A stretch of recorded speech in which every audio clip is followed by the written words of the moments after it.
Welcome back to our channel. నేను మీ మాదిరి.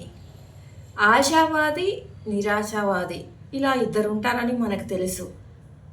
ఆశావాది ఎప్పుడు ఏం ఆశిస్తూ ఉంటాడు, ఏం బిలీవ్ చేస్తూ ఉంటాడు. నిరాశావాది ఎప్పుడు ఎలా ఉంటాడు, ఏం ఆలోచిస్తాడు, ఎందుకు అతను ఎప్పుడు నిరాశావాదిగానే మిగిలిపోతాడు. ఇవన్నీ తెలుసుకుందాము. లేట్ చేయకుండా ఖచ్చితంగా మీరు కనుక నా ఛానల్ని ఫాలో అవ్వాలంటే సబ్స్క్రైబ్ బటన్ నొక్కేసుకొని పక్కన ఉన్న బెల్ ఐకాన్ కూడా ప్రెస్ చేయండి. అప్పుడే నేను పెట్టే డైలీ నోటిఫికేషన్స్ మీరు వచ్చేస్తాయి. ఇక లేట్ చేయకుండా వీడియోలోకి వెళ్ళిపోదాం. ఆశావాద్ ఎప్పుడూ కూడా తను ఎన్నిసార్లు పడిపోయినా, ఎన్నిసార్లు ఎదుర్కొన్నా కానీ సమస్యలని ఎలాంటి పరిస్థితుల్లోనైనా ఇప్పటి వరకు నేనేమీ సాధించలేకపోయా, నా లైఫ్లో వచ్చినటువంటి ఆపర్చునిటీస్ అన్నీ కూడా నన్ను కిందకే నెట్టేసినాయి, వాటన్నిటి వల్ల నేనేమీ సాధించలేకపోయాను.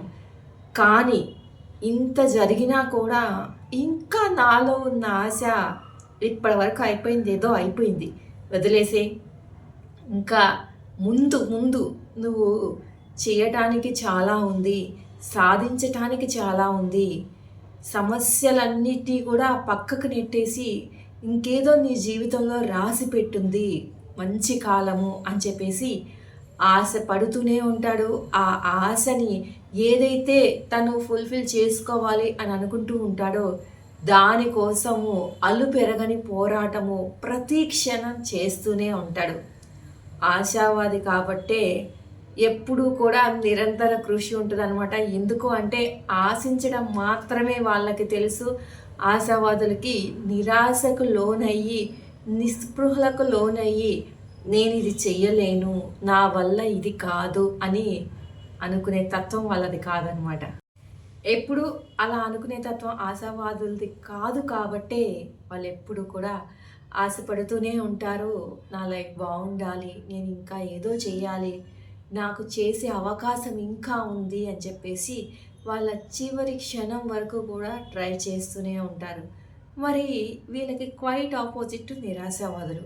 నిరాశావాదులకి ఎప్పుడూ కూడా వాళ్ళకు ఒక ఆపర్చునిటీ వచ్చినా కానీ ఆ ఆపర్చునిటీని ఎలా వాళ్ళు వినియోగించుకోవాలో తెలియక అందులో కూడా నెగిటివ్ని చూసుకొని నేను మాత్రమే ఇలా ఉన్నాను, నాకు మాత్రమే లైఫ్ ఇలా ఉంది, నాకు మాత్రమే ఏది జరగదు, నేను ఎంత ట్రై చేసినా కానీ ఇంకా వేస్ట్, నా లైఫ్ ఇంతే, నాకు ఆ దేవుడు ఇలాగే రాసి పెట్ట ఉన్నాడు అని చెప్పేసి వాళ్ళ లైఫ్ని వాళ్ళ నిస్పృహతో, వాళ్ళ నిరాశతో వాళ్ళకు వాళ్ళే రాసుకుంటారనమాట.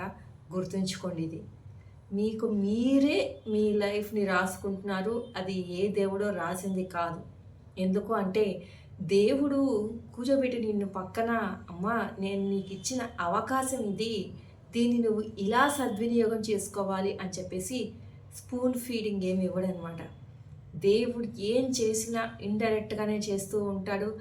ఆ ఇండైరెక్ట్లోనే నువ్వు ఏంటి అనేది తెలుసుకోగలిగి దాన్ని వినియోగించుకోగలగాలి.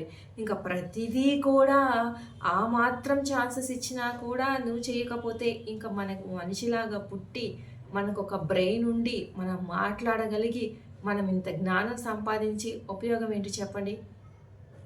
కాబట్టి ఎప్పుడు కూడా నిరాశ నిస్పృహలకి లోనైతే పోయేది మీ లైఫే. గుర్తుంచుకోండి. ఎప్పుడు ఆశిస్తూనే ఉండండి, ఆశపడుతూనే ఉండండి, ఆశావాదిగానే ఉండండి. అర్థమైంది కదా. ఇది ఈరోజు వీడియో.